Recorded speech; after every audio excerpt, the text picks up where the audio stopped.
Hi friends, நம்ம இன்றைக்கி இந்த வீடியோவில் என்ன பார்க்க போகிறோம்னு பார்த்தீங்கன்னா, திவ்ய தேசங்கள் 108இல் 95வது ஸ்தலமான திருக்கோஷ்டியூர் ஸ்ரீ சௌமிய நாராயண பெருமாள் கோவிலை பற்றி தான் பார்க்க போகிறோம். அந்த கோவிலில் அப்படி என்ன சிறப்பு, என்னென்ன இருக்குது அப்படின்றத பார்க்குறதுக்கு முன்னாடி, ஒரு மனுஷன் எதையாவது பண்ணி முன்னுக்கு வரலாம்னு பார்ப்பான். கால் வைக்கிற இடமெல்லாம் கண்ணி விடி வைக்கிறாங்களே. மறக்காம சர்ப்ரைஸ் பண்ணுங்க. புதுசாக நம்ம சேனலுக்கு வந்திருக்கோங்க, நம்ம சேனலை சப்ஸ்கிரைப் பண்ணி வச்சுக்கோங்க. அப்போ தான் நம்ம போகிற வீடியோஸ் அப்பப்போ உங்களுக்கு அப்டேட் ஆகும். ஓகே, இப்போ நம்ம வாங்க வீடியோக்குள்ளே போகலாம். இந்த கோவில் வந்து பார்த்திங்கன்னா சிவகங்கை மாவட்டத்தில் காரைக்குடியிலேருந்து 24 கிலோமீட்டர் போனால் திருப்பத்தூர் இருக்கும். அங்கேருந்து 6 கிலோமீட்டர் தொலைவில் இந்த திருக்கோஷ்டியூர் அமைஞ்சிருக்கு. இந்த கோவில் வந்து திவ்ய தேசங்கள் 108இல் 95வது ஸ்தலம். அது மட்டும் இல்லை, இந்திரன் வந்து வணங்கிய சௌமிய நாராயண பெருமாள் தான் வந்து இந்த கோவிலில் வந்து உற்சவராக இருக்கார். அப்புறம் உலகத்தாருக்கு திரு ராமானுஜர் ஓம் நமோ நாராயணாய என்ற மந்திரத்தை வந்து இங்கே தான் கூறினார். ஸ்தல வரலாறு: தேவர்களுக்கு தொல்லை கொடுத்த இரணியனை ஒழிக்கிறதுக்கு தேவர்கள் அனைவரும் பெருமாளிடம் வேண்டினார்கள்.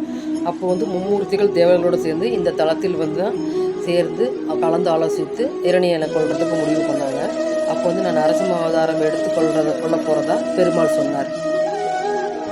ஆனால் அந்த அவதாரத்திற்கு முன்பாகவே அவரை அந்த அவதாரத்தில் காண்பதற்காக தேவர்கள் விரும்பினார்கள். பெருமாளிடம் வேண்டவும் அவர்களுக்காக இந்த ஸ்தலத்தில்தான் நரசிம்ம அவதாரத்தை அவர்களுக்கு காண்பித்தார். அதன் பிறகு சென்றுதான் நரசிம்ம அவதாரம் நடைபெற்றது. அந்த அவதாரம் நடைபெற்று முடியும் வரை இந்த கோவிலே தான் இந்திரன் தங்கியிருந்து இந்த சௌமிய நாராயண பெருமாளை வைத்து வணங்கி வந்தார். அந்த அவதாரம் முடிந்து இரணியனை அழிந்தோடனே அவர் அந்த கோவில்லையே அந்த பெருமாளை விட்டுட்டு போயிட்டார். அதுதான் இப்போ வரைக்கும் இந்த உற்சவராக இருக்குது இந்த கோவிலில். கருவறையில் ஸ்ரீதேவி பூதேவி சமேதர பெருமாளுடன் இந்திரன், மதுகைடவர், கடம்ப மகரிஷி, பிரம்மா, சரஸ்வதி, சாவித்ரி இவங்க அனைவரும் இருக்காங்க. இவங்களுக்கு இந்த சந்நிதிக்கு பக்கத்தில் சந்தான கிருஷ்ணன் தொட்டிலில் இருக்கார். இவருக்கு வந்து பிரார்த்தனை கண்ணன்னு பேர். பிள்ளைப்பேறு வேண்டுபவர்கள் இங்கே இவருக்கு விளக்கேற்றி வழிபட்டால் பிள்ளைப்பேறு கிடைக்கும் அப்படிங்கிறது நம்பிக்கை.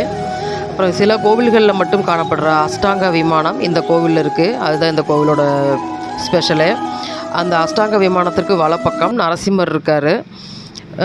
நரசிம்மர் வந்து இரணியனை வதம் பண்ணுற மாதிரி அமைச்சிருக்காங்க. அவருக்கு பக்கத்தில் ராகு கேது இருப்பது வித்தியாசமான அமைப்பு.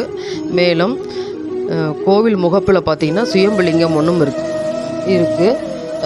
அஷ்டாங்க விமானத்தில் 3 தலங்கள் இருக்குது. அதில் என்னென்ன தலங்களில் என்னென்ன சுவாமிகள் இருக்குது அப்படிங்கிறதையும், இந்த திருக்கோஷ்டியூர் நம்பிகள் எப்படி ராமானுஜருக்கு வந்து ஓம் நமோ நாராயணன்ற மந்திரத்தை கூறினார் இல்லையா, அது வந்து எந்த விதமாக கூறினார் அப்படிங்கிறத பற்றியும் கோவில் ஊழியர் ஒருத்தரே வந்து சொல்லுவார். இது அந்த அஷ்டாங்க விமானத்துக்கு போகிற வழி. மற்றும் வந்து கீழே இறங்கி போனால் அந்த வைகுண்ட பெருமாள் அதை பார்க்குற வழி ரெண்டும். இந்த அஷ்டாங்க 4 கோலத்தில் இருக்கார்.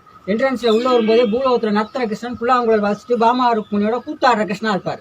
அதுக்கு மேலே தேவலோகத்தில் சௌமிய நாராயண பெருமாள் சயன கோலத்தில் படுத்த கோலத்தில் இருப்பார். அதுக்கு கிடந்து 3வது இந்திரலோகத்தில் உபேந்திர நாராயணன் நின்ற கோலத்தில் இருப்பார்.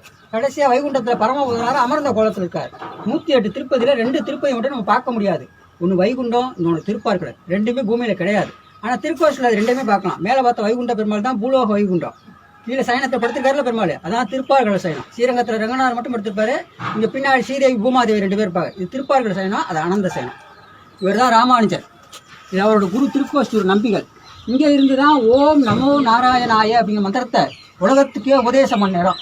மந்திர உபதேசம் பண்ணதுனால இங்கேருந்து மனசார நம்ம என்ன வேண்டிட்டு போனாலும் அது உடனே நடக்கும். இந்த அக்ரஹாரத்தில் பாருங்க, ஒரு சிவப்பு கலரை கார் நிற்கிது பார்த்தீங்களா? தெரியுங்களா? ஆமாம். 2வது ப்ளூ கலர் மெரூன் கலர்ல பக்கத்துல ஒயிட் கலர் மாடி பிடிக்கிறது பாருங்க. ஆட்சி மாதிரி ஜன்னல் கூட இருக்குல்ல, அந்த வீடு தான் திருக்கோஷ்டியூர் நம்பிக்கையோட வீடு. ராமானுஜரோட குரு ஆச்சாரியார். அவர் வீட்டுக்கு தான் திருச்சி ஸ்ரீரங்கத்துல இருந்து 18 முறை நடந்தே வந்தார் ராமானுஜர்.